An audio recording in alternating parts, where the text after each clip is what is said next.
So it's an interesting question of whether or not Iran is going to collapse. Have they taken all the hits they can take, unable to actually fight back?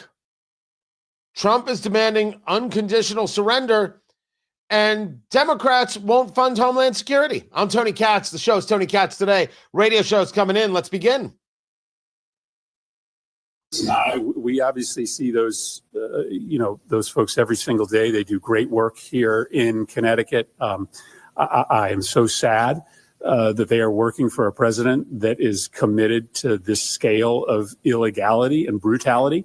This is what John said, right? We swore an oath when we became U.S. senators and congressmen that we would uphold the Constitution and that we would in turn refuse to fund a government that was deliberately acting illegally. No one's acting illegally, Chris Murphy. This is what happens when you're a beta male and you pee sitting down.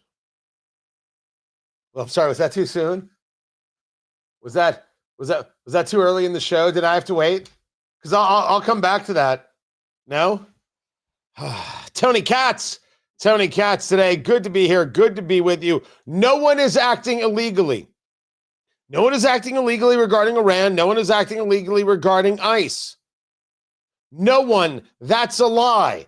So why don't you instead, Senator Murphy, you absolute man-child, why don't you just say there have been actions that we disapprove of? And then why don't you really say, we want to hurt Donald Trump in the midterms. We think this will do it. And we don't care if Americans die in the process. Hurting Trump is our number one goal. F that guy. Why not just say it? By the way, you're standing next to a guy, Richard Blumenthal, a fellow senator from Connecticut, who lied about his Vietnam service. Don't go and lecture to us regarding morality, sir. You don't have it. You're not capable of it. They're not funding the Department of Homeland Security. Even though Kristi Noem has been let go, she will no longer be the Secretary of Homeland Security. As we discussed yesterday, it will be Markwayne Mullen. There will be the nomination is already there. There will be a confirmation hearings in the Senate, as they are required to do. I assume it'll be 52 votes. That is my take. That it will be 52 votes. And Markwayne Mullen will be approved as the next Secretary of Homeland Security. These people aren't interested in a better country. They're interested in the destruction of their political enemies, solely and exclusively, nothing else. But let us take it to Iran, where the president has been very clear, unconditional surrender. As we're hearing the reporting, they have no capacity right now to fight back. It's not air superiority. It is, as described, air supremacy. We control the skies over Iran and over Tehran. We have engaged a massive bombing assault on Tehran, and we have been told that a surge is coming. We have been told that there is more that will take place. It has been 7 days. We're also hearing that the Russians are now giving the Iranians locations of U.S. military assets.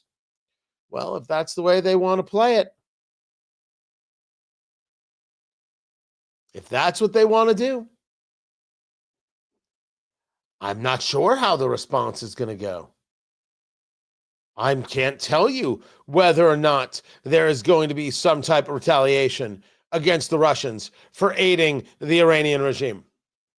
The question is whether or not the Iranian regime exists after this. What does it mean? Unconditional surrender. President Trump putting on Truth Social that the only thing he's willing to accept is this unconditional surrender.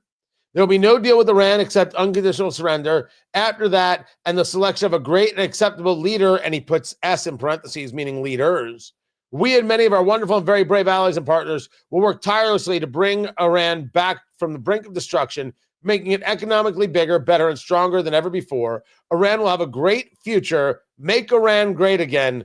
Thank you for your attention to this matter. President Donald J. Trump, and you say to me, whoa, whoa, whoa, Donald Trump is involved in nation building? For the record, I would oppose on every level any dollar for nation building. I would absolutely favor them using oil money to rebuild whatever it was that was destroyed. I'd favor that every day of the week and twice on Sunday. Nation building of Iran? No, no, no, no. They're going to have to rebuild, but they've got the dollars by which they can do so. What seems obvious is that they do not have the capability to fight back. That seems to be over. The IDF has launched its 15th wave of strikes on the Iranian regime, getting infrastructure in Tehran and in Isfahan. The question is, how are you going to break the IRGC? The only question is, how will you get them to crack? How will you get them to walk away so the people can walk out of their doors without being shot at?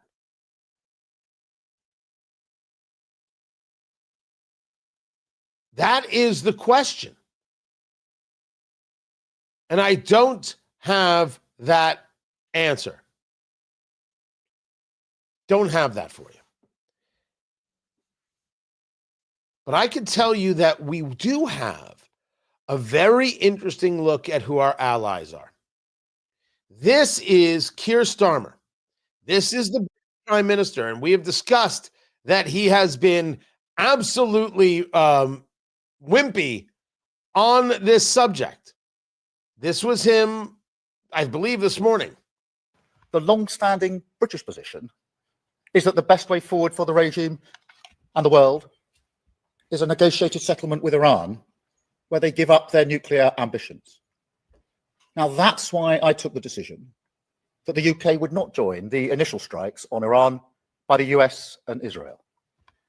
Now, that decision was deliberate. It was in the national interest, and I stand by it. But when Iran started attacking countries around the Gulf and the wider region, the situation changed. Iran has now fired drones and missiles at 10 countries that did not attack them. These are allies of the UK, where we have hundreds of thousands of British people, as well as British military personnel. Our number one priority is protecting our people. So we didn't want to get involved, and then we had to get involved because it turns out the Iranian regime is totally unstable. We could have told you that. That's not why you didn't get involved. And we really do have to ask ourselves whether or not this Britain is indeed our ally.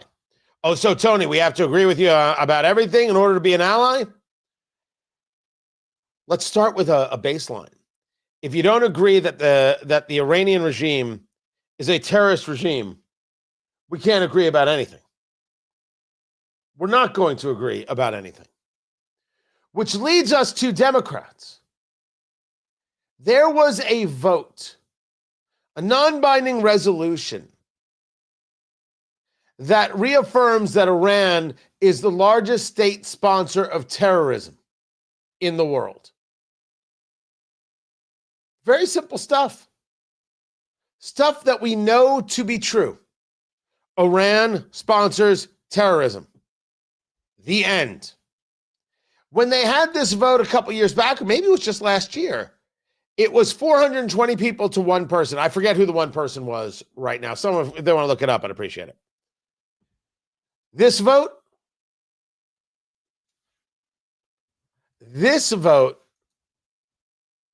as to the idea of who voted, well, 53 Democrats voted against. In the House of Representatives, 53 Democrats voted against a simple statement that Iran is the world's leading state sponsor of terrorism. Every Republican, Thomas Massey, voted in favor of such a thing. Wait, did he? Well, there were 3 no votes, so maybe he didn't. Maybe he just didn't vote. Who votes against such a thing that we know to be true? Congressman Andre Carson of Indianapolis, Congressman Rashida Tlaib of Michigan, Congressman Ilhan Omar of Minnesota. I should have said Congresswoman. Sometimes I just say it in the vernacular. Let the sexist people send me an email. Go ahead. Go ahead. If you're upset, send me an email. Send it to hughhewitt@yahoo.com. Representative Ocasio-Cortez, as I said, voted against it. Ayanna Pressley voted against it.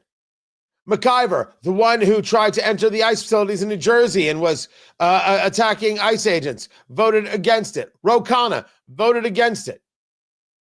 Dear Lord, Eric Swalwell voted in favor.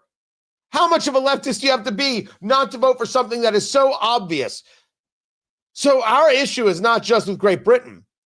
It is with a radical, despicable, progressive party that won't admit that Iran is the enemy of free and thinking people, because it is. It just is. So am I supposed to listen to them or their leftist acolytes when they scream and yell about, look at this war that America has started? America didn't start this war.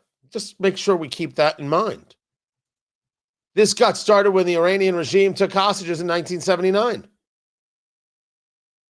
That's when it got started. So let's not kid ourselves. What is the left going to say now? Well, look at this. You attack Iran and then you bombed a girls' school. If you remember, the reporting was that this school got bombed. And then it was, look what the Israelis did. And then there was the reporting of an Iranian missile misfired and hit the school. It immediately was, look what the Israelis did.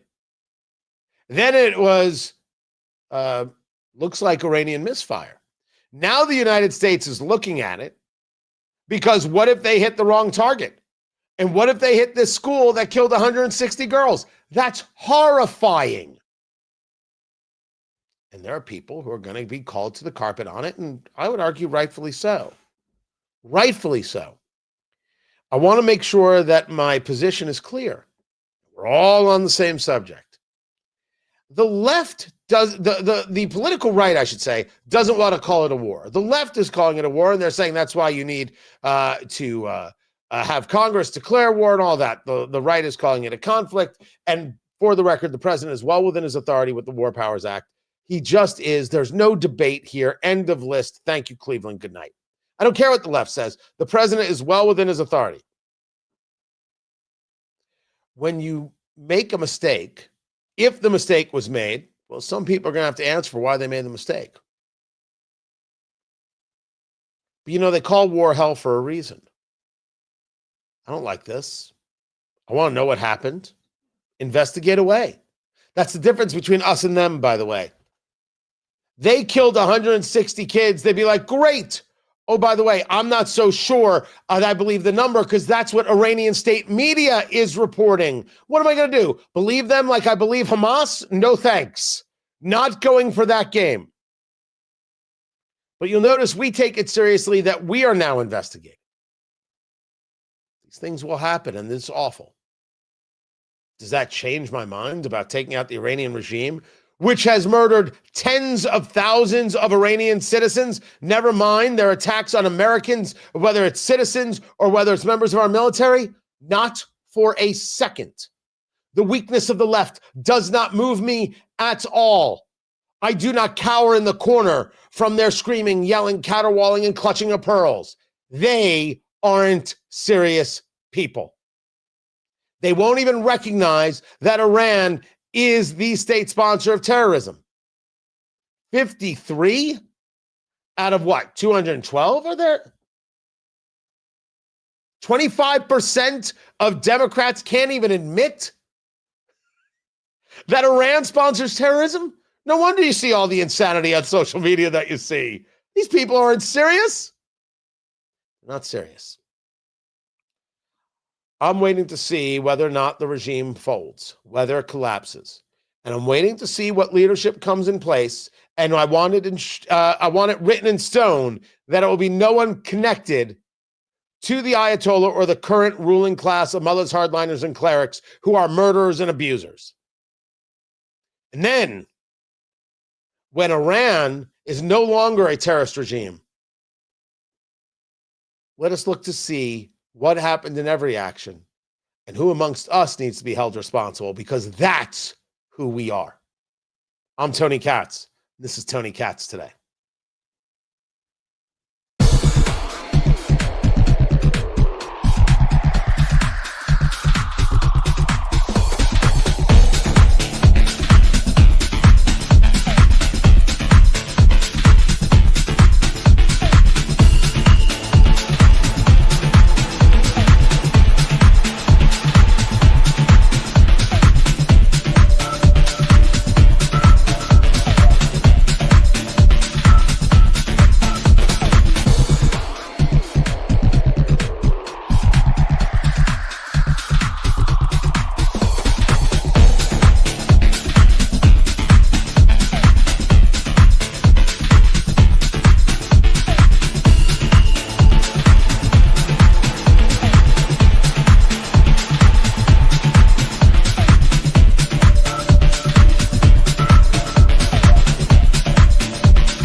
Welcome back, everybody. Tony Katz. Tony Katz Today. Good to be with you. I missed a bunch of comments.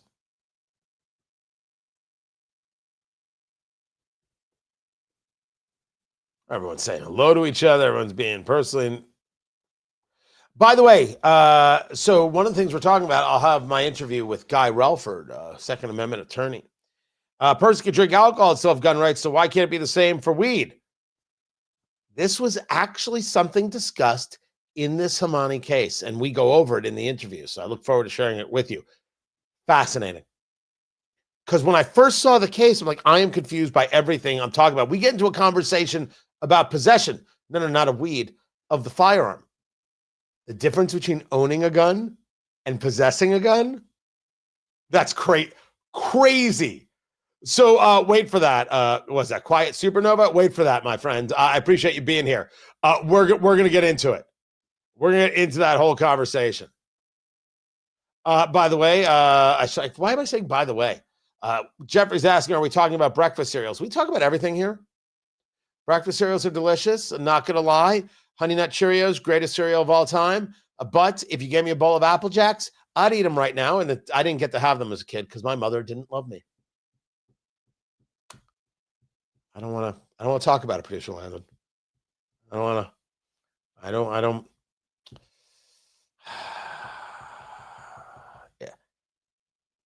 Yeah. Fruit Loops were wonderful.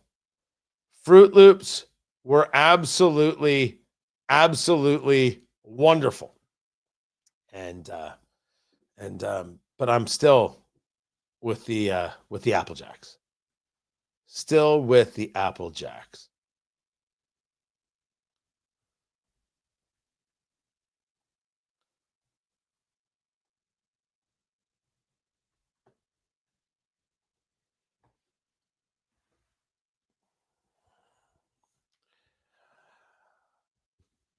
Was everybody waiting to drop all the insanity about James Talarico, the Democrat candidate for Senate in Texas? Holy mackerel. Tony Katz Today. Good to be with you. Don't forget, the chat is open. The live stream is happening. Go to YouTube. Just go to Tony Katz and subscribe. And you get in the chat and you realize that while the world is on fire, they're talking about breakfast cereal. The chat room is very, very focused. Join the kittens in there and hang out. James Talarico in June of 2022 sent a letter to the president of the United States. Remember, he was a state rep in Texas at the time. And he sends a letter to President Biden. Dear Mr. President, writes James Talarico, this is who the Democrats nominated over Jasmine Crockett to be their nominee, just proving that Texas Democrats are racist. They all talk about the whiteness and the patriarchy and the white and all the white. And then what do? They elect the whitest person humanly possible. Him and the other whitest person humanly possible, Stephen Colbert, conspired to keep a black woman, Jasmine Crockett, off of TV. I, for one, am shocked. Hold on, that's just in. I'm not shocked. I'm not shocked in no way. In no way I am shocked. I actually, I probably bet money on this and have to go collect my winnings. Okay, got it. Dear Mr. President, writes James Talarico in June of 2022, decades of jurisprudence and majorities of Americans have repeatedly affirmed the constitutional right to an abortion. Oh, okay. Yet an anti-choice minority has taken advantage of the undemocratic loopholes in our political system to impose their radical program on our country. You mean the Supreme Court made a decision you don't like? When the Supreme Court makes a decision that Democrats don't like, it's undemocratic loopholes and it's a radical program, and the anti-choice minority has taken advantage. Okay, got it. The minority is threatening our most basic rights to life, liberty, and the pursuit of happiness. Leaders at all levels must use every tool in the toolbox to protect our freedoms. We must take extraordinary steps to counter this extraordinary subversion of the public will. This guy really likes his mob mentality. He does, but understand that this is a guy who's got some weird theories.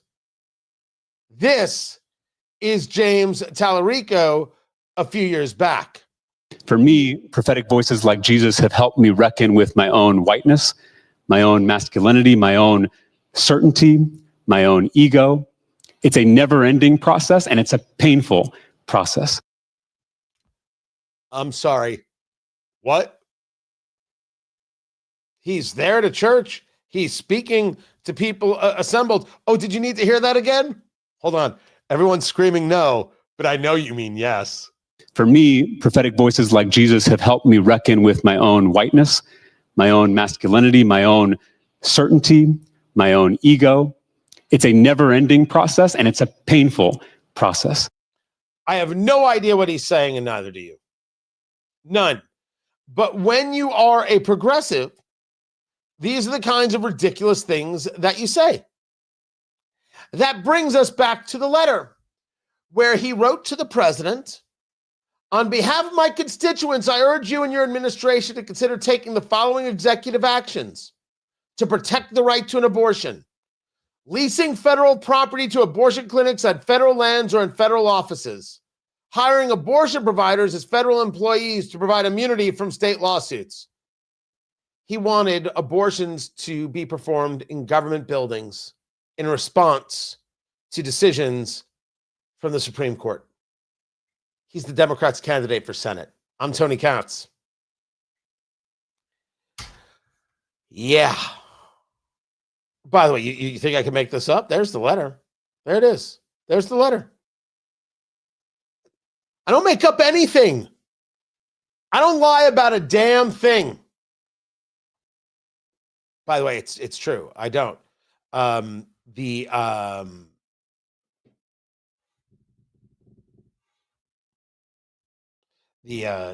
days of my depression and the days of being suicidal were the days where I lied to myself about everything. And when I stopped lying to myself, everything got better. So I do not do it. I couldn't make this up. If I wanted to, would not have the skill set to do so. Jennifer Welch was at the GLAAD Awards ceremony, and she's that podcaster with the face that plastic surgery said, good enough. Like it's that. And she's screaming, F ICE, F Donald Trump, free Palestine, and save trans kids. Okay.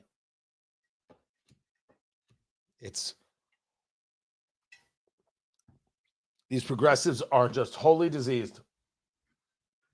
Completely and totally. Don't ask me to have any respect. It's just not going to happen. Oh, then I've got Barack Obama. That's right. I'm going to torture the living crap out of you. Why do I hate the people? Asked producer Landon. Let me explain it. It's not that I hate you. It's that it's not. I have a love for you like you wouldn't believe. And if you're not careful, I will bed you all this evening. I share this with you because I believe that if I have to be tortured, well, no, it's not for anybody's good. None of this is for anybody's freaking good. Are you kidding, producer Landon? This is all just stupid. I'll tell you this. For the first time in months, I just hit the air conditioning in the studio. It's 9,000 degrees outside. Tomorrow, 12 below. Welcome to Indiana. What can we do for you today? So true. You know what's really weird? This is the quietest Friday I have seen in a while. All right. There are people attending the Jesse Jackson Memorial, and I want no part of that. Thank you. No public statements, nothing from congressional Republicans, nothing from the White House. Zero. Hold on a second. Kip. Hi, Kip. That's a great comment. That's a great comment. I'll be sure to tell my wife and kids that you say hello. You're very brave and very funny and very strong, and we're all just in awe of you. Bye, Kip.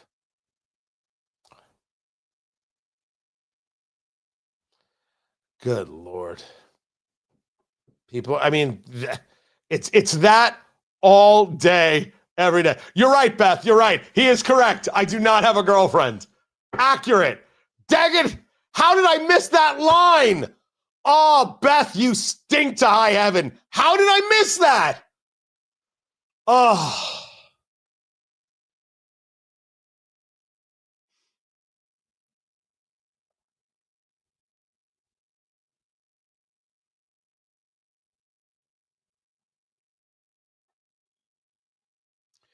President Obama is concerned about the vote, ladies and gentlemen.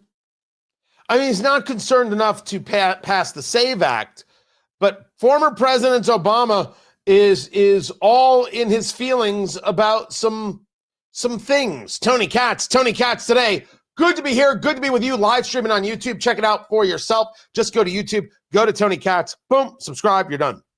And don't forget to hit the like button. I'm told there's a like button and that we should be like, hit the like button. I don't know. Like it, don't like it. I'm going to keep doing it. I have not heard this yet. There's sometimes that I'm like, I hear something like, oh, I got to share it with you. And there's sometimes where I'm like, I want to hear this with you. I want us to experience it together. Right? And you say to me, Tony, why would you play Barack Obama on this show? Because I believe in the suffering, there is love.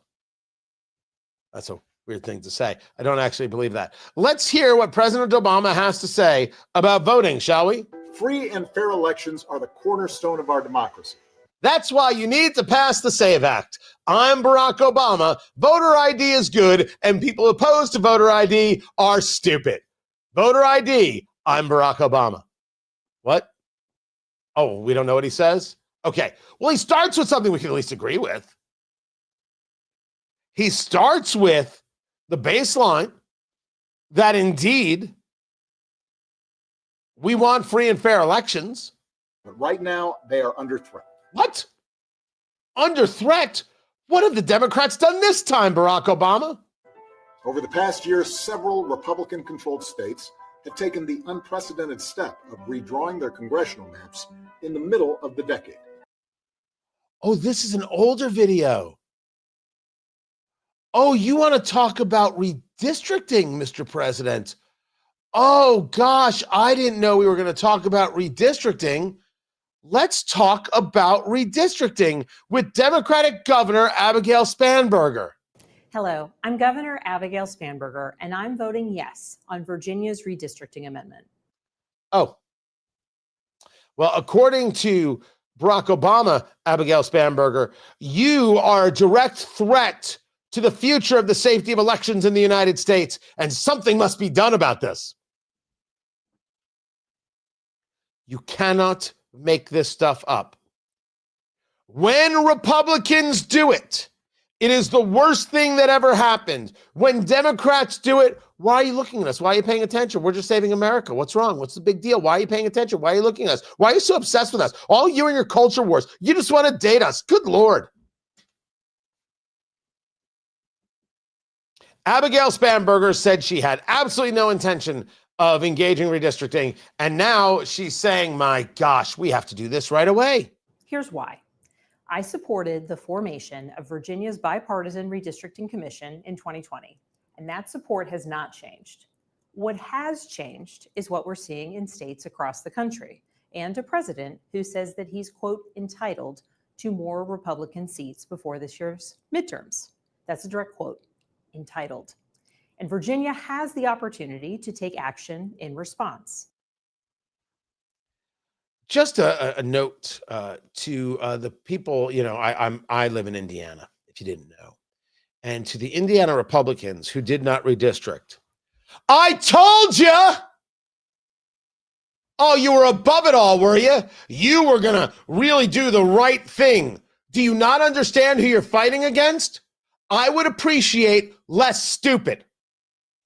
I mean, I said it. I'll say it directly to you. I am a fellow of the Mitch Daniels Leadership Foundation. I like Mitch Daniels tremendously, personally and professionally. And he wrote in the Washington Post that Indiana shouldn't redistrict, and he was wrong because he is not willing to engage the fight as it is, not the way we want it, the way that it is. This is Barack Obama having the audacity to tell you that we are under threat because Republicans are redistricting. But it's the Democrats who then redistricted. And where's the threat, Barack Obama? Where is the threat? And they've done it for a simple reason, to give themselves an unfair advantage in the midterms this fall. In April, Virginians can respond by making sure your voting power is not diminished by what Republicans are doing in other states. This amendment gives you the power to level the playing field in the midterms this fall. And voters will have the final say over what the maps look like.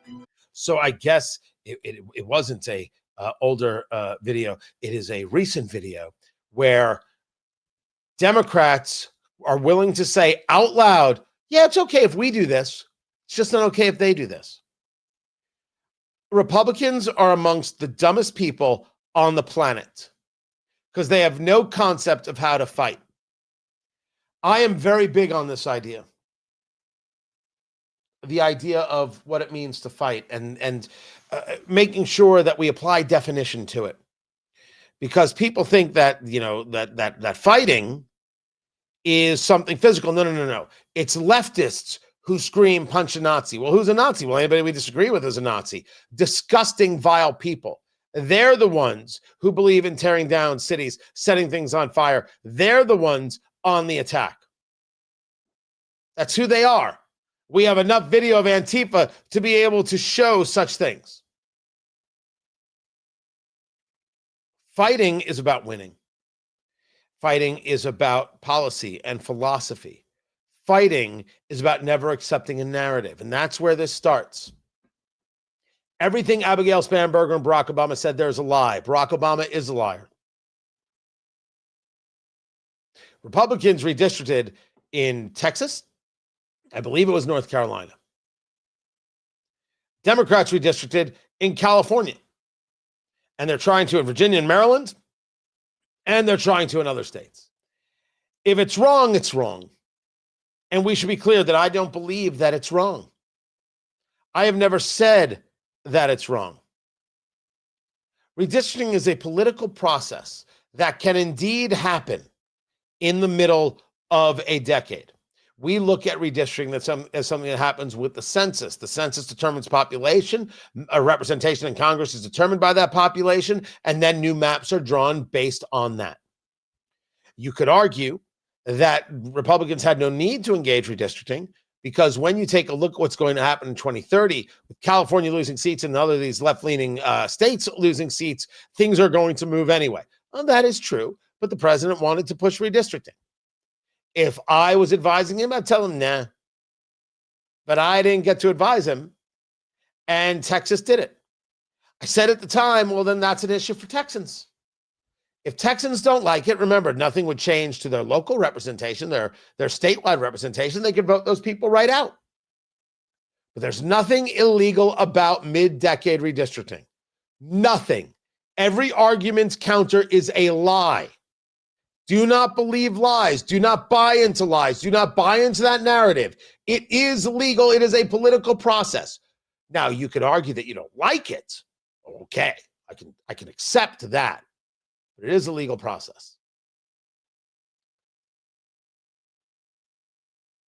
Republicans in states like mine forgot that they owe a responsibility to the nation. Legislatures decide how these things work, and they have a larger responsibility to the nation. And I say this in the same moment I say out loud that we should repeal the amendment of the direct election of senators, and those senators should be appointed by the states, because I do not appreciate it when legislatures are not allowed to engage their full powers.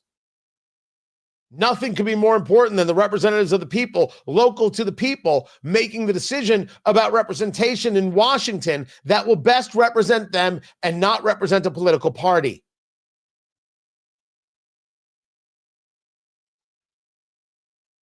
Republicans forgot that they were in a fight.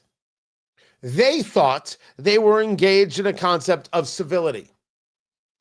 There's a massive problem with the definition of civility, because some people think civility is please and thank you and all that jazz. Civility is not please and thank you and all that jazz. That's not what civility is. Civility is the majority not tyrannizing the minority. Civility is the minority not acting in an undemocratic way to try and destroy the majority. Sometimes you win, sometimes you lose. I sat there when I lived in California after Barack Obama was elected. I'm sitting at my kitchen table. It's late. My brother's there. My wife is there. I'm eating a bagel. I don't know why it was a bagel, but it was. And could not believe it. Could not believe how horrifying it was that America voted for a guy that progressive, nay communist. We knew the story.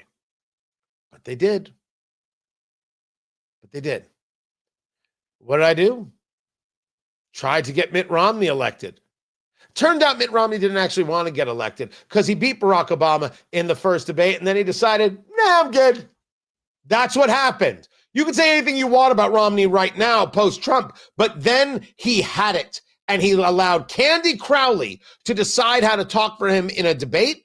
He won that first debate. He then just got himself knocked around exactly like a Mitt Romney gets knocked around, and the rest is history. Republicans have a long history of not fighting because they think that it's about civility. Civility does not mean the absence of fighting. And the first thing you do in a fight is you never accept their narrative. They lie. Free and fair elections, says Barack Obama, when Democrats do it, but not when Republicans do it. What a fraud. And there was a story regarding Indiana that somehow a gentleman's deal was made with Maryland. You don't redistrict, we don't redistrict. What is Maryland trying to do? Redistrict. You believe them? They hate you. They want to destroy you. You understand that the left, if they get power, really does want to put the political right, in their words, not mine, in re-education camps. They absolutely believe this stuff. They believe that they are pious and we need to be destroyed. We need to be reprogrammed. Dude, I'm free and good, and so are you. We agree, we disagree, we drink a little bourbon, life's all right. My politics are based on what I think it takes to best to have a free country. Their politics are their religion. So you understand that we're dealing with a cult, and you have to fight it in that way. And you can never give in to their narrative. You want to redistrict Republicans? It's pure evil. They want to do it. Well, then it's quite all right. And why do you care? Why are you paying attention? That is what Barack Obama and Governor Abigail Spanberger are selling right now. Unbelievable. I'm Tony Katz, and this is Tony Katz Today.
Welcome back, Tony Katz. Tony Katz Today. Guys, good to be here. Good to be with you. Let me... Oh, I see some angry people in the chat with the cursing and the... Oh my gosh, you just got deleted. How did that happen? Say what? No way. Oh. Way. Huge way. All right, let's get rid of that. Right now, I'm just checking news, seeing if anything else has come out. I am surprised. We're not hearing anything from the White House.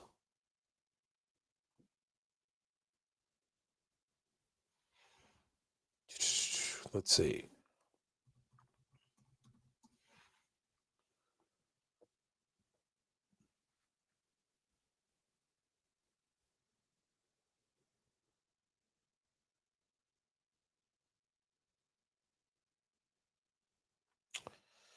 Let's see where else we are.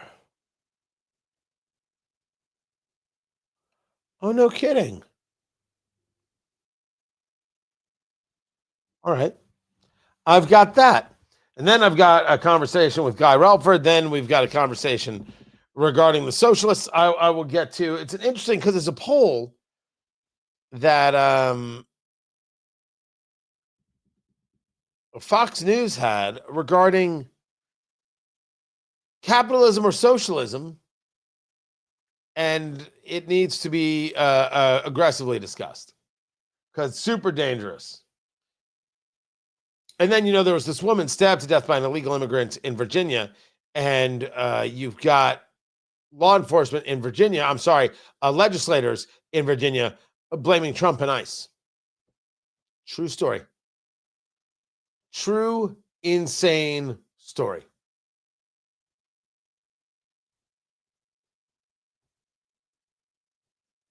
All right, we're coming back to the show. Looking forward to that. And I think I've got everything. My question to the socialists, who's going to pick up the garbage? We all pick up the garbage. We make the garbage, and then we pick up the garbage, and we make the garbage, and we pick up the garbage, and that way you have full employment. I mean, that's the logic.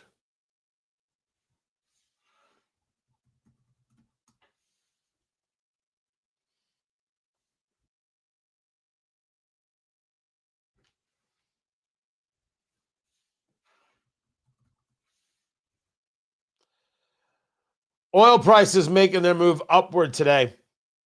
Yeah, gas prices are going to go up more than I anticipated. Tony Katz today, West Texas crude cracked 90 at one moment, hitting 91.85 a barrel. Brent crude, which is the oceans, coming out of the oceans, over $93 a barrel.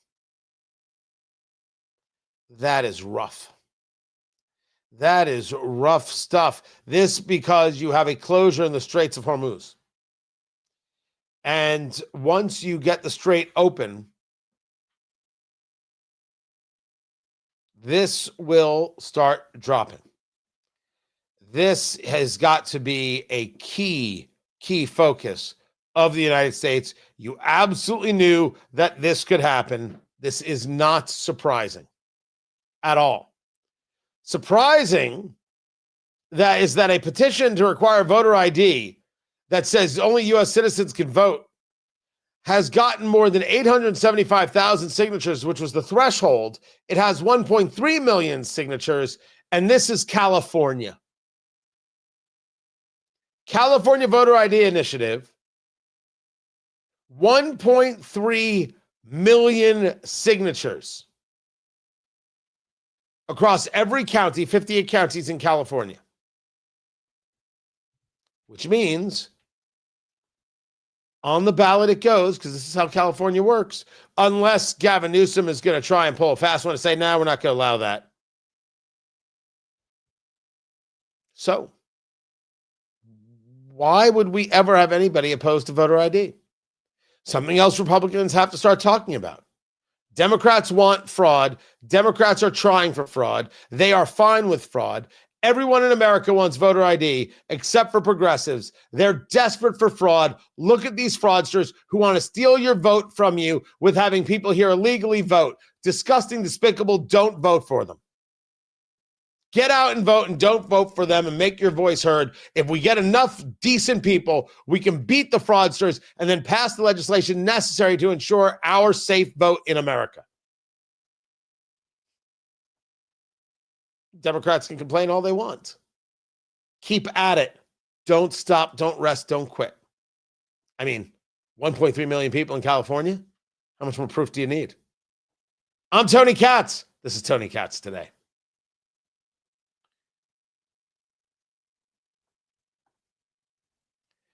Deborah asks a question. Why should gas prices be going up because of what's going on in Iran?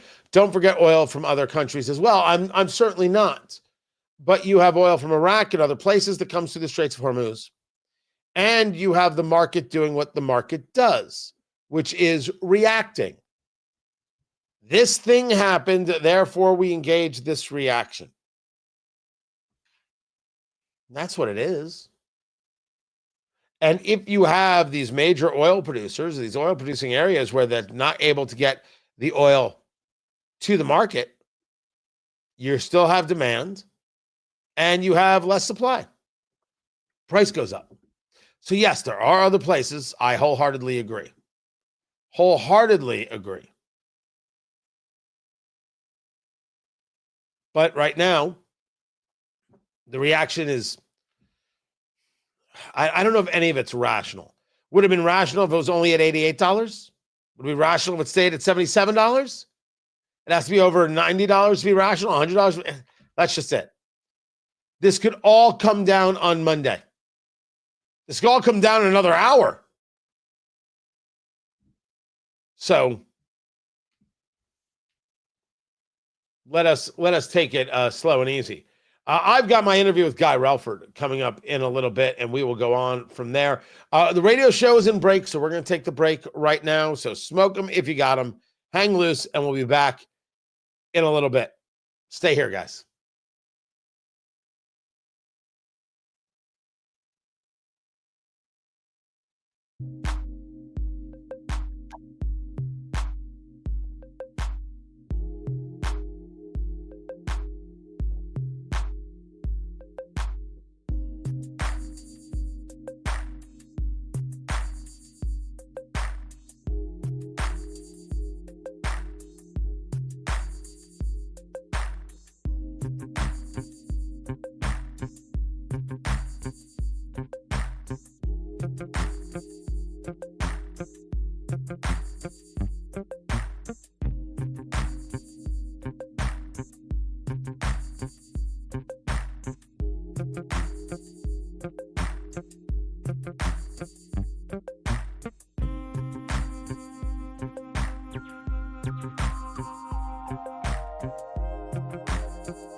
Welcome back, everybody. Tony Katz. Tony Katz today.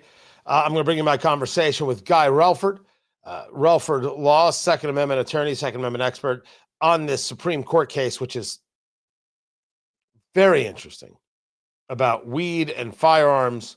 By the way, I do discuss this. I will get into this.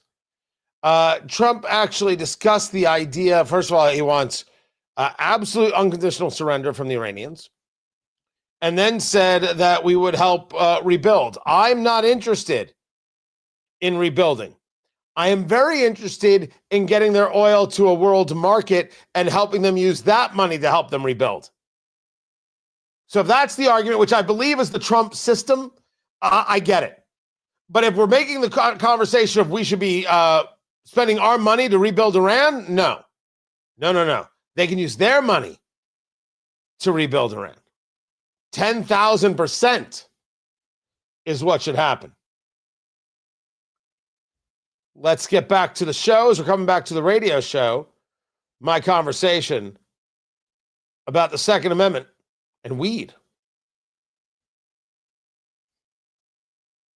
When I first saw the case, I'm like, I don't understand what this case is all about. No part of it made sense. Can you be stoned and shoot your weapon at someone? I mean, I thought that was the case. I thought that was the conversation. Maybe it's a little more in depth. Tony Katz today.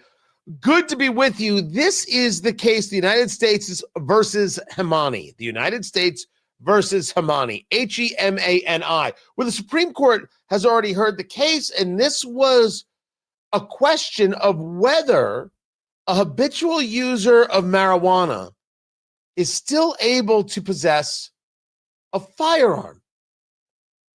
I have many thoughts. Guy Relford joins me right now. Guy Relford is a Second Amendment attorney. He is also a radio host on my home station, 93.1 FM WIBC. He is known as the gun guy throughout central Indiana as a whole. He is engaged as a lawyer on some of the most high-profile cases in the state, never mind in America. He is also the founder of the 2A Project. Let's start where we start here, because This case kind of flew under the radar until it was heard by the Supreme Court this week, and people were saying, whoa, I could be stoned and shoot. Walk me through, take me through the basics here. What is this case about? Yeah, this case is about the Controlled Substances Act of 1970 and how it intersects with the federal laws dealing with who can and cannot possess a firearm, Tony. And under 18 USC, which is U.S. Code 922G, that's a broad category, several categories of people who cannot legally possess firearms under federal law. If you go to G3 subsection, it says if you're an unlawful user of or addicted to a controlled substance, an illegal drug, then you cannot possess a firearm. And marijuana is still a Controlled Substances Act under the Controlled Substances Act of 1970. As ridiculous as that might be, and as unrelated as that might be to the dangerousness of marijuana, and that's an issue that came up during the arguments in this case, it's still illegal at the federal level. So Hemani is a guy who was found with marijuana in his apartment in Texas, and he was also in possession of a gun there in his apartment. They arrested him, and he went to trial. The trial court said, you know what, I think this statute is unconstitutional because there's no nexus, there's no logical connection between occasional marijuana use. And that's the allegation here. He admitted to being a regular user of marijuana. No evidence that he was high on marijuana at the same time he actually possessed a gun. But the statute says an unlawful user of or addicted to a controlled substance. Well, he said, yeah, I use marijuana regularly. On that basis, he was prosecuted. Again, trial court said, no, this looks unconstitutional to me. I don't think this holds muster under Supreme Court precedents that say there has to be some historical analog that says at the time of the founding, there were similar kinds of laws. And that's from the Bruin decision, which you remember from back in 2022. It went up to the Court of Appeals, the Fifth Circuit Court of Appeals, that handles appeals from Texas, Louisiana, and Mississippi. And the Fifth Circuit said, we agree with the trial court. This is unconstitutional. And the government appealed that. So yes, Trump's DOJ is actually the one appealing the decision of unconstitutionality out of the Fifth Circuit. And it went up to the Supreme Court. And as you just mentioned, oral argument was just earlier this week on Monday, I believe. And based on an oral argument now, we can start prognosticating what the court's going to do with it. Let's hold on just right there, because you said something that I think it hit my ear peculiar, which was the idea about this guy was high. He admits to being a casual user of marijuana. He owns a gun, but you use the term possessing a firearm. You possessing a gun. Do we see those things as different? The idea of ownership versus the idea of possession? Does there have to be, is the difference in use, in purpose, in presentation? Well, it's a great question. And all of the federal prohibitions and most state prohibitions talking about who cannot have a firearm all focus on possession, not ownership. So in other words, I may own several guns, but let's say I'm convicted of a felony and now I can't legally own a gun under federal law under a different provision of 922G. Well, if I give all my guns to a friend and say, hold these guns for me, I still own them. I want them back when I win my case at the Supreme Court. But in the meantime, you can hold these for me. I'm not breaking any law, even under the government's interpretation, because I don't physically possess them. Now, possession can take two actual forms. There's actual possession and constructive possession. Actual possession is it's in my immediate physical control. Constructive possession is where I have both the means and the intent to exercise dominion and control over that firearm. So in other words, it's in my car, it's under the seat. I'm the only one in the car. I have constructive possession of it, even though I don't physically have it in my hand or what. That's called constructive possession. But to your question, the focus is always on possession, not ownership. That sounds just flat out nutty. Talking to Guy Relford, RalfordLaw.com, Second Amendment attorney, also the founder of the 2A Project. Now, this case gets to the Supreme Court, and the Supreme Court is trying to decipher this argument. They're trying to decipher the idea of drug use and firearms ownership. Before we get to where the Supreme Court and the questions that you heard and what you think they meant, if we're trying to read the tea leaves, what is the standard thought process? You're a guy who teaches firearms safety. You've done work, of course, being with the NRA and a host of others. You're known for your work on this subject. You've written books on firearms safety. What is the standard thought process of what we'll call it? We'll create a broad brush here. Gun owners in America. On this case, on the idea of drug use and or casual drug use, or even drinking and firearms. I think, and that's a broad category of people that I wouldn't attempt to speak for, but I think my interpretation of at least a consensus would be that where there's no connection between actual dangerousness, that is, taking something, being in such an altered state or otherwise that makes you dangerous and too dangerous to own a firearm, absent some connection between a prohibition and dangerousness, then I think those laws are unconstitutional. And I think the vast majority of gun owners would agree with me. I think there's a smaller percentage, a minority, who would say, well, wait a minute, unless you're in jail and physically taken off the street, if you're not so dangerous as to be in prison, and the government lets you out to be among the rest of society, then you're by definition not so dangerous that you should be deprived of your constitutional rights. And there's some logic actually behind that, even though I think it's more a minority position. But certainly when there's no nexus, there's no connection between dangerousness and a prohibition. For instance, we're going to see a case at the Supreme Court not so long from now, I'm sure, eventually, that looks at whether nonviolent felons can be prohibited under the exact same analysis that the Supreme Court's undergoing in this Hemani case. Because if I cheated on my taxes, or in one actual case, I lied on my application for food stamps, does that make me so dangerous as to not be able to possess a firearm? I think the answer is obviously no, but that's the way the law works today. You're going to see a similar challenge. So coming back to Hemani, if occasional, even regular marijuana use with no evidence that you're high at the time you physically possess a gun, that's an important distinction. You occasionally use marijuana, but no evidence that when you picked up a gun, you were so stoned as to be dangerous. That, I think, is what the court is going to have a hard time with. And I think it's going to be a thin majority. I think you may see some strange bedfellows. I think you may see some traditional liberal justices here side with more conservative ones. You may see some that conservative justices that go the other way that simply want to be deferential to Congress. So I think it's going to be interesting, and you may see an interesting mix on this. But based on the questions, the challenges, the statements from justices at the oral argument, you may see a thin majority in favor of the gun owner here. Let's get into that. Talking to Guy Relford. He's known as the gun guy on radio, relfordlaw.com, Second Amendment attorney, Second Amendment expert that we use here on Tony Katz today.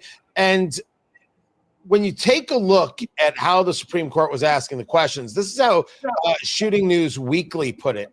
It appears the Supreme Court is likely to let marijuana users own guns.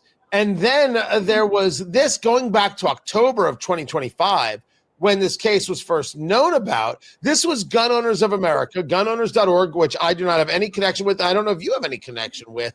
And they write, Department of Justice intentionally handpicked the worst facts for gun owners. So talk to me about the case that was made by the federal government, and then the questions that were asked by the Supreme Court. How did it leaving you feeling, knowing that Shooting News Weekly, for example, amongst others, thought that the questions led to the idea of, you're going to be able to smoke marijuana and still own a gun?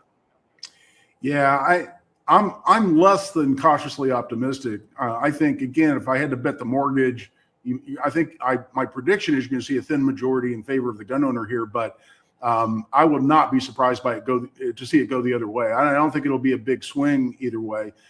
For instance, the Chief Justice seemed to want to give Congress a lot of deference. He challenged Hemani's lawyer to say, well, wait a minute, if Congress has made a factual determination that a broad category of people here, illegal drug users, are dangerous, then who are we as a court to interfere with that decision coming from the legislature? And isn't that more the legislature's job than the judiciary's job? And you could see some conservative justices wanting to go that direction. At the same time, you had Justice Gorsuch actually make a point, which I did on the radio before the oral argument.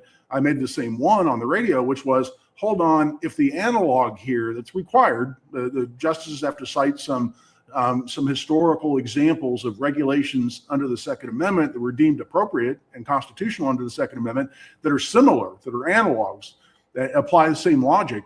And some of the analogs were, for instance, there were laws at the time of the founding where governments could disarm habitual drunkards.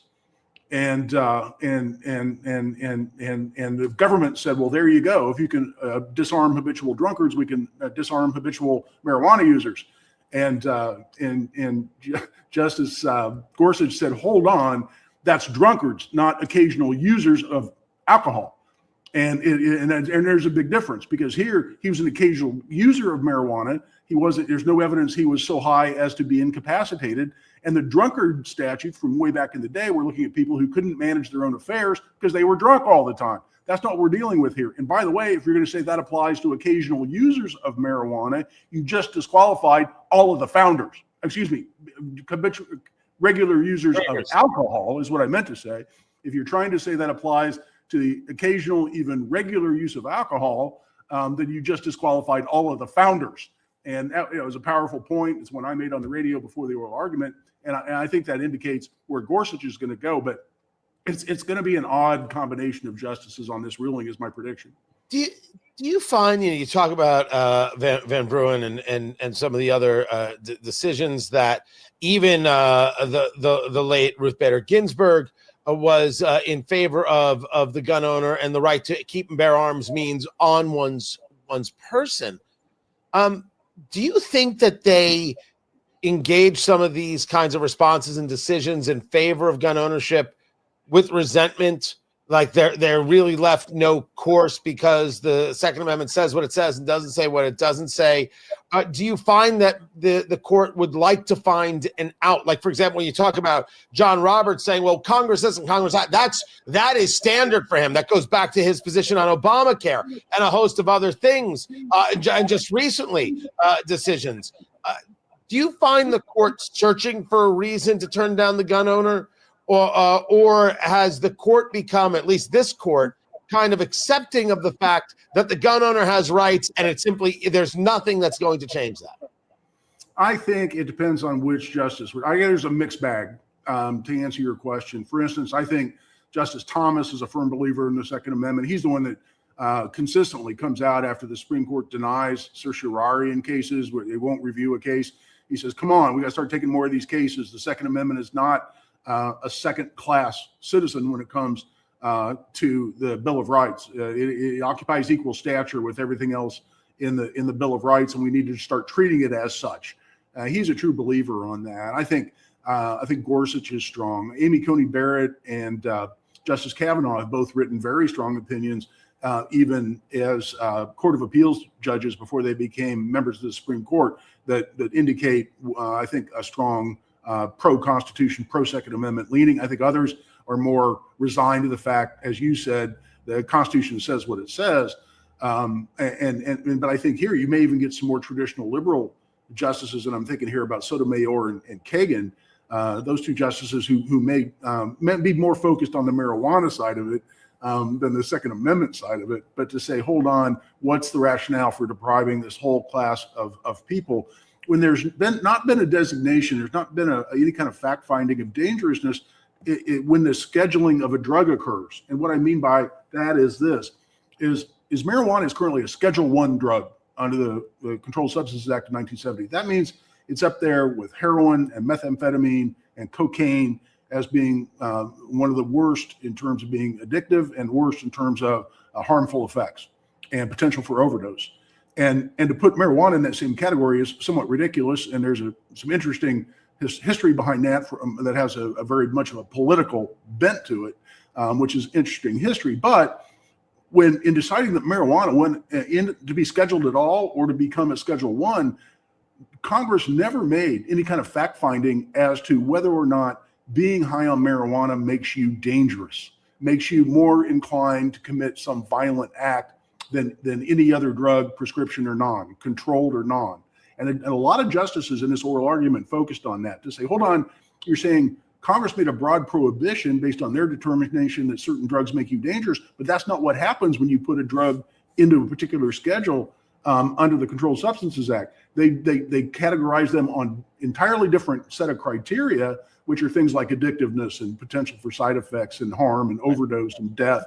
Never, if they use this drug, they're going to go commit violent acts. And since that was never part of the fact finding, how can you rely on that as justification? And I think that's a powerful argument that even a couple of the liberal justices like Sotomayor very much picked up on. That right there is Guy Relford. He's known as the gun guy, a Second Amendment attorney. Ralford, Relford, relfordlaw.com is where you find him. Check it out for yourself. And founder of the 2A Project. Is that 2aproject.org? It is .com. .com, my mistake. Yeah, the 2aproject.com. Just that easy. Guy, always a pleasure. More is coming up. I'm Tony Katz. This is Tony Katz Today.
What the? There we go. Welcome back, Tony Katz. Tony Katz Today, guys. Good to be with you. Caroline Levitt is speaking to reporters. I'll actually hold on that. I'll bring it to you in just a little bit. She's just meeting the press outside there. Nice day in D.C. I figure she just thought she would stretch her legs. So that's what's going on right there. Let me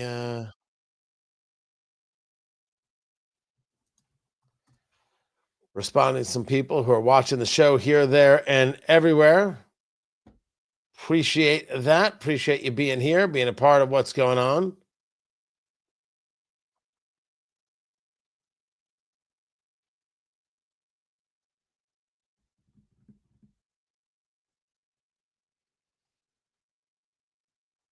Let's see what else we've got going on.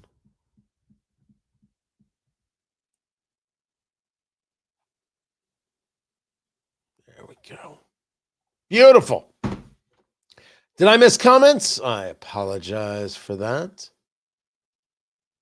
I do not live in Indianapolis, so I cannot run for mayor. I'm sorry to disappoint. I think if I lived in Indy proper, I would have thought about it. But I like all people who are criminally insane, I've thought about public life, and I kind of feel like I'm just getting good at what I'm doing. Maybe there's a place. Maybe there is. We'll see. Right now, let's get back to the radio show.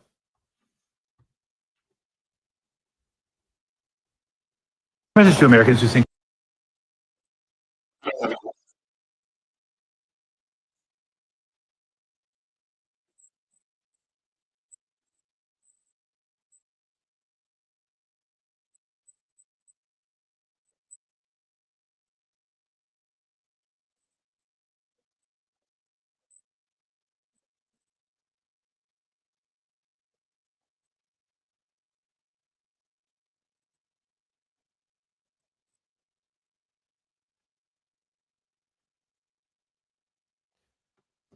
That's Representative Ocasio-Cortez pretending she's an intellectual. Now, ask her about her position on Taiwan and China. You know, I think that Americans, they like the idea that everything's going to be wrapped up in a bow. It's boom. This thing. Here's what's going to happen. Here's how it's going to work. It's very simple. Sometimes it's not simple. But when you're engaged in a level of coordination, where you are taking out the ability for the Chinese to get oil from Venezuela, taking out the ability for the Chinese to get oil from Iran. Now you're going to eliminate their ability to connect with having a foothold in the Western Hemisphere by keeping Cuba at bay. It sounds like a strategy. Sounds like a good one. Oh, is it perfect? Is it all wrapped up in a bow? No, I concur. But the idea that there's no strategy, I'm not totally on board with that. And remember, Alexandria Ocasio-Cortez wants to say we're hiding from the Epstein files when more files got released today. So silly. This is Tony Katz today. Sorry that the audio didn't play for you. I can try it again. what's your message to Americans who think that bombing of Iran was in some way sort of intended to distract Americans from the Epstein files? Well, listen, I think we're seeing this pattern, right? Trump has impulsively went in on Venezuela. He impulsively went in on Iran. There was no exit and no end game for either of these situations. It led to increased global instability everywhere he goes. And every time he's done that, it has been consistent with a spike or a revelation in what is happening with the Epstein files. And then I listen to people like her, and I say to myself,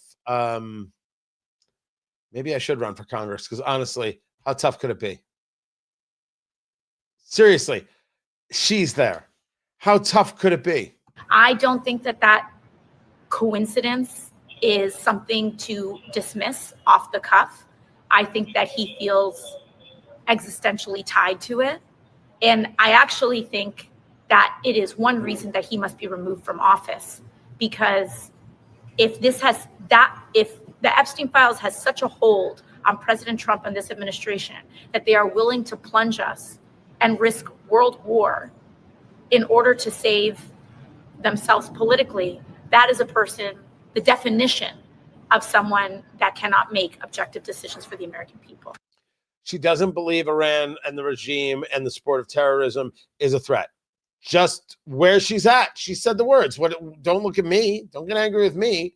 She's the one who said it. That's who she is. God, it would just be nice for everybody to be normal. Meanwhile, you have a release of Epstein files today. So what are we discussing? So absolutely, absolutely maddening. It is infuriating stuff. I get that wholeheartedly. Absolutely infuriating stuff. So I have got Caroline Levitt right here making her way So this happened earlier. She's there. They call that Pebble Beach. They're at the White House. That's where everybody is set up and doing their live shots of the White House. And that's where everyone hangs out. And it rains. And they're in there. And it's cold. And it's in there. And it's the life. They do this every day. And so she walked out to where the reporters are hanging out. And she's like, yeah, let's chat. I don't know how many, by the way, does anybody know? I was going to say, I don't know, but I should ask. Does anybody know how many months pregnant Caroline Levitt is?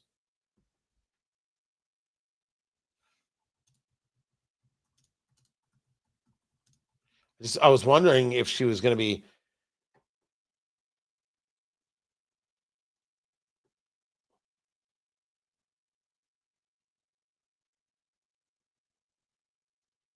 Okay, I knew it wasn't. Oh, I knew it wasn't this month, but I thought it was close.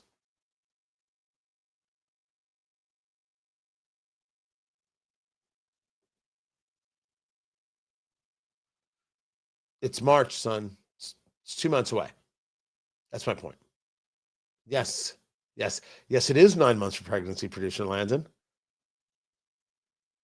By the way, people do freak out. It is interesting. Her husband is 60.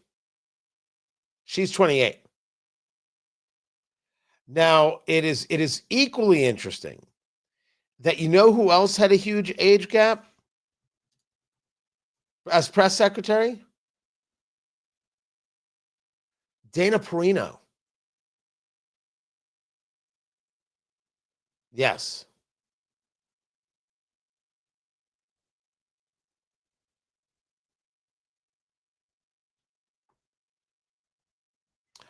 Caroline Levitt took a stroll, she did, to meet with the press on Pebble Beach. That's the area right outside the White House where all the press is set up and all the cameras are set up. Tony Katz today, good to be here, good to be with you. She wants to chat.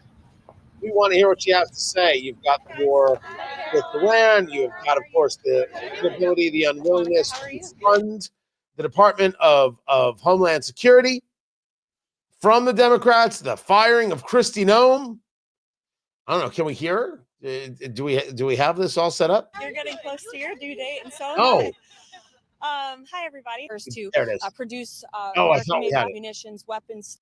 We're not going through all of this so that we can end up with another. You telling me my microphone isn't working for this? I'm going to go crazy. Does that mean that this current mentality? Ahead of the president on No, man. broadcasting anytime. It is not. I'm going to try and make it work.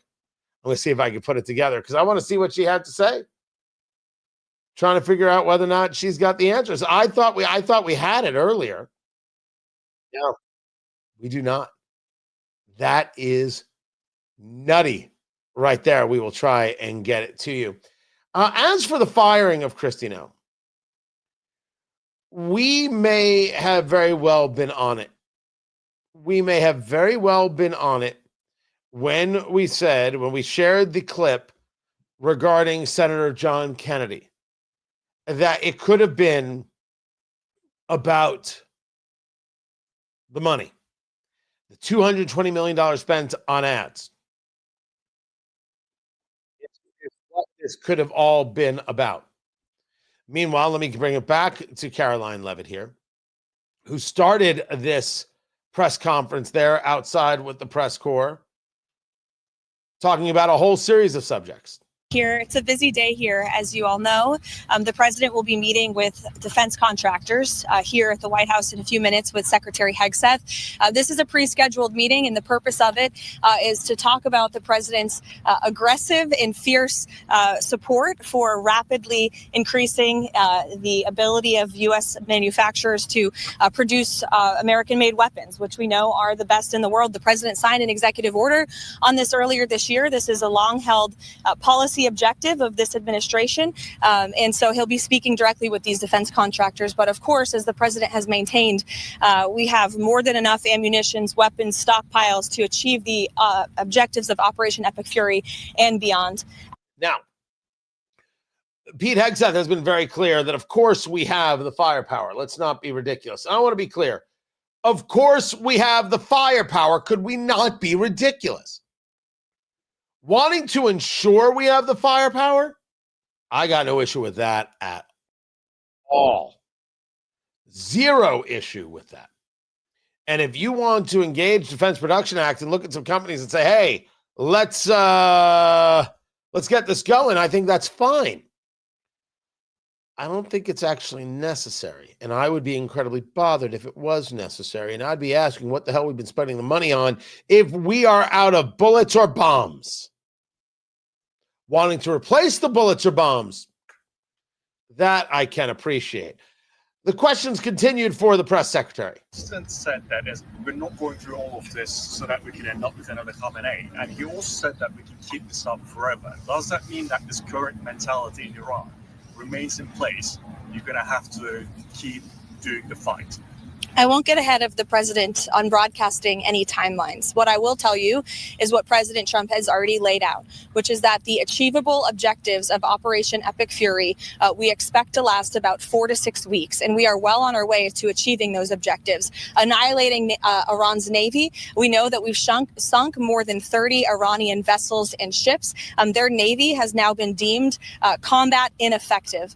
Taking out the ballistic missile threat that Iran posed to the United States and our troops and bases in the region, we have done a tremendous job. The United States military has done a tremendous job at achieving that objective thus far. Just 6 days in, the retaliatory ballistic missile strikes from Iran are now down 90%. Of course, ensuring Iran can never obtain a nuclear weapon as well, and significantly weakening their proxies in the region, which we know are responsible for the deaths of Americans. And we've seen Hezbollah and the Houthis hardly putting up a fight over the course of the last 6 days. Ultimately, the president has made it very clear he wants to take out the threat of Iran to the United States, and Operation Epic Fury is well on its way to doing that. As for the future of Iran, as the president has pointed to, of course it's in the best interest of the United States of America for Iran to no longer be led by a radical terrorist regime that chants death to America and is lying to the United States and the world about their secret ambitions to possess a nuclear bomb. President Trump does not want to see that. He wants to take an interest in pursuing who the next leader of the Iranian country is going to be, and that has yet to be seen, and the president is discussing it and deliberating it. Now, she sidestepped the idea of rebuilding. The president should come out clearly. They've got oil money. We're going to get that oil to the market. No more sanctions on that. They're going to be a very rich country, and they'll be able to pay for their rebuilding. And then he's going to follow it up with, are we taking bets? Are we taking bets, guys? Because here's what he's going to follow it up with. He's going to follow it up with, and we've got some great American companies that will be able to help them rebuild. Is anybody questioning that? Because if you're questioning that, you're out of your mind if you're questioning that. The conversations about Iran continued, and Caroline Leavitt was very clear that we are absolutely decimating these people. What you just said on Fox, that it doesn't really matter if Russia is giving Iran information about military assets. Why doesn't it matter if U.S. military is put in danger by Russia? And is that what the president believes as well? What I meant, Kristen, and thank you for giving me a chance to make it very clear, is that it clearly is not making a difference with respect to the military operations in Iran, because we are completely decimating them. As I said earlier, we've taken out nearly 30 of their ships. Their Navy has been deemed combat ineffective, 90% reduction in ballistic missile retaliatory strikes against the United States and our Gulf Arab and partners in the region. So, of course, we are achieving the military objectives of this operation, and that is going to continue because the United States military is the best and most lethal fighting force in the world. We know this, but I want to be clear, decimated is not the right term here. It's the term she used, but as a matter of just words have meaning, decimate would be 10%. Deci. The Iranian Navy, as reported, has 90 active vessels in 2026. 7 frigates, 3 corvettes, 6 submarines, which I assume are Russian submarines. You've got 24 amphibious ships, 21 patrol boats, and 17 support and auxiliary ships. So take the 17 right out. And now you're down to 83. The patrol boats can fire, but they're certainly not going to do anything against some of our hardware. So could we argue that you take the 21, but you know what? Leave the 21 in. Leave the 21 in. They've got 90. You take out the 17, that's 73. We've taken out 30 ships. That leaves them 43 ships. That's way more than Decimate. Just for the sake of clarity, for understanding words. That's what it is. We have seen that we have air, not what a general referred to, I believe it was a general, referred to as superiority. We have air supremacy going on. The only question is, at what moment does the Iranian regime collapse? At what moment do you break the IRGC?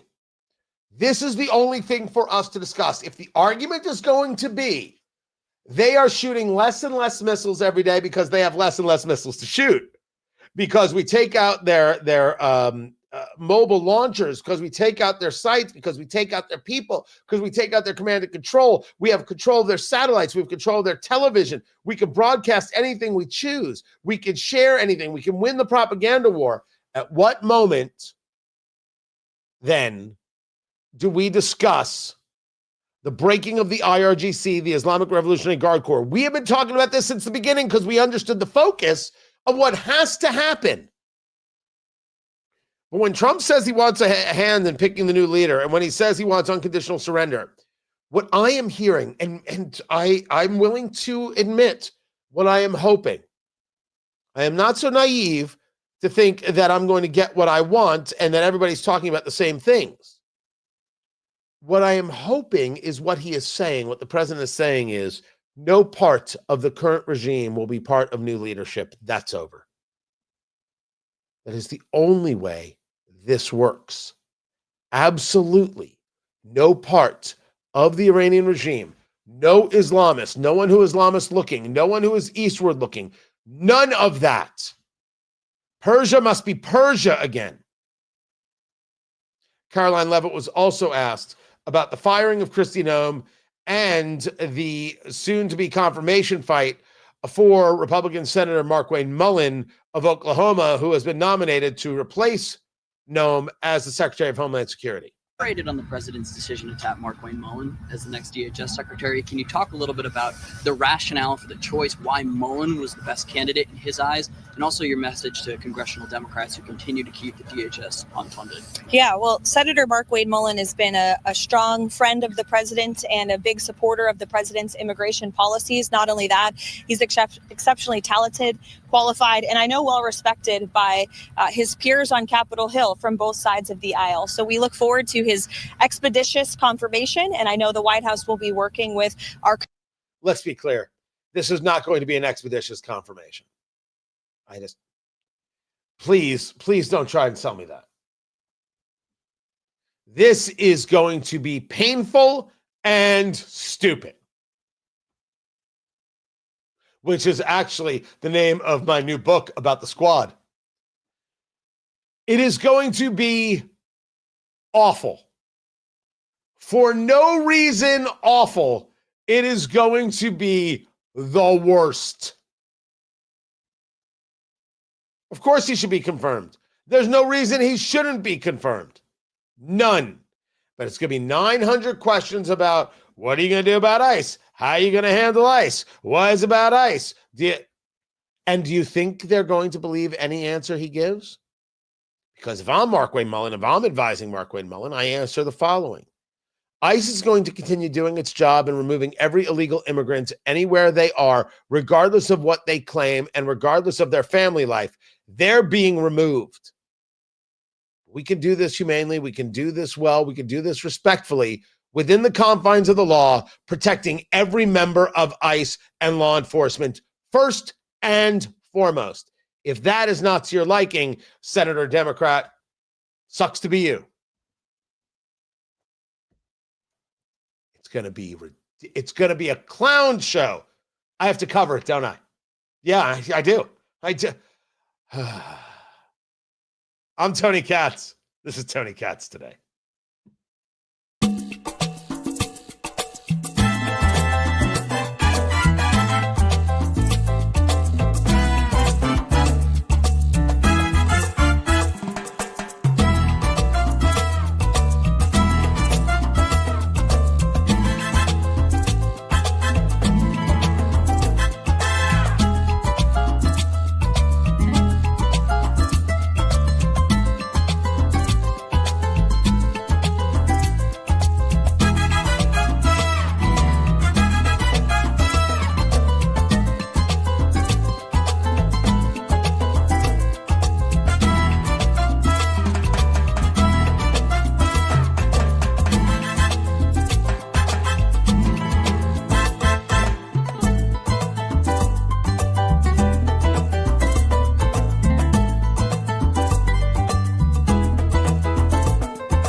So did you get that email, producer Landon? Is it hot in the studio where you are?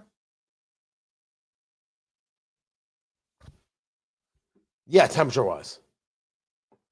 Because we do the show through the home base in Indianapolis, WIBC, and I saw an email where Johnette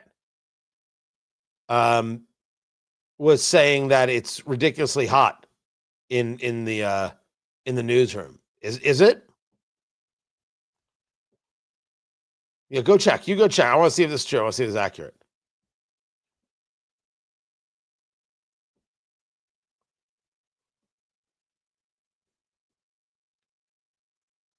Let me see if I can find this. Hold on.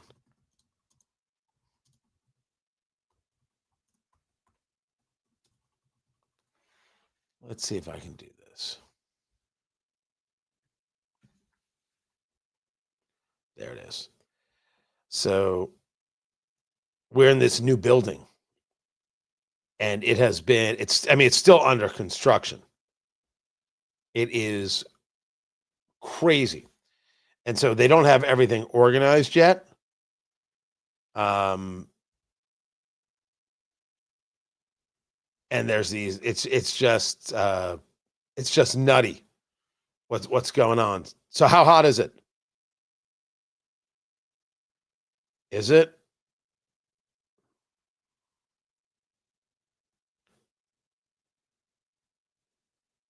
Okay. So all right, let me see if I can help.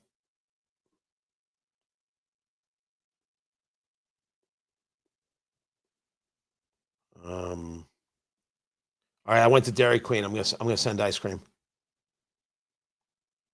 I do this from time to time, people. This is actually happening right here. Should I just get some blizzard? How many people are in the newsroom right now? 4, 5?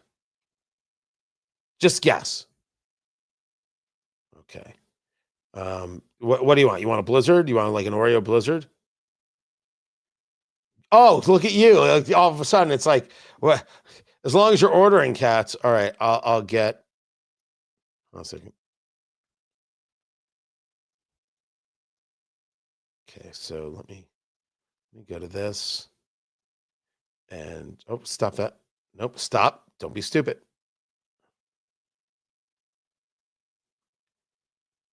All right. And all right, you're gonna have to hang around until it shows up, producer Landon. Okay. All right. Four Reese's Blizzards and 4 Oreo Blizzards. You think that's enough? Okay.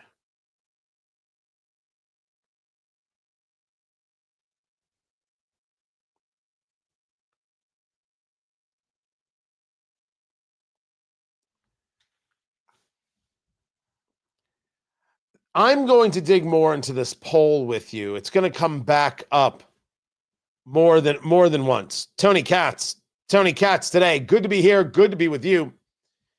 This was a Fox News poll. And the Fox News poll asks a question. Would it be a good thing or a bad thing for the U.S. to move away from capitalism and more towards socialism? The idea that question gets asked just freaks me out to no end.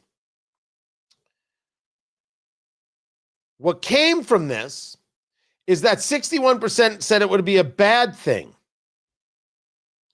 A bad thing if you had a drift to socialism. 38% said it would be a good thing. And that, children, is a massive problem. Incredible problem. You got to stop sending your kids to public school. You got to keep an eye on what's going on with your kids at all times. What's happening when it comes to the universities. This is horrifying. Considering socialism never created anything and capitalism creates nothing but opportunities and happiness, this is absolute madness. And it's scary. It is unbelievably scary to witness that this could be that this is where Americans are at. But I say to you that it's fixable. These changes in education, and these changes in education also mean I don't want to hear about how teachers need to get paid more. Not when you're indoctrinating kids. No. We don't pay you more for that. We break the teachers' unions. We don't need you. We'll go back creating other schools. We'll hire teachers. And they'll actually teach math and science and English, and that'll be it. That's enough. It's a frightening bit of polling, but it is fixable. Keep it here. I'm Tony Katz. This is Tony Katz Today.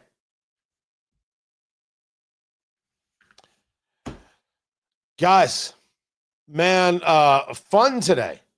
Everyone's talking about their ice cream now. So I sent them. I sent them 4 peanut butter blizzards, Reese's peanut butter blizzards, peanut butter cup blizzards, and I sent 4 cookies and cream blizzards. So those are on their way there, Landon. I'll tell you all about it in a minute. I'll actually send this to you right here because you need the secret delivery code. There's a secret code. Did not know that. I appreciate you guys. I am back on Monday. Don't forget to subscribe there on the YouTubes and get everything. And on our way and growing the channel left and right. So appreciate y'all being here and helping make that happen. Don't forget to hit like. Don't forget to subscribe. Don't forget to go to TonyKatz.com. Appreciate you like you would not believe. Can't thank you enough. And I will catch you tomorrow, everybody. You guys be good. Have fun. Have a great weekend. Take care.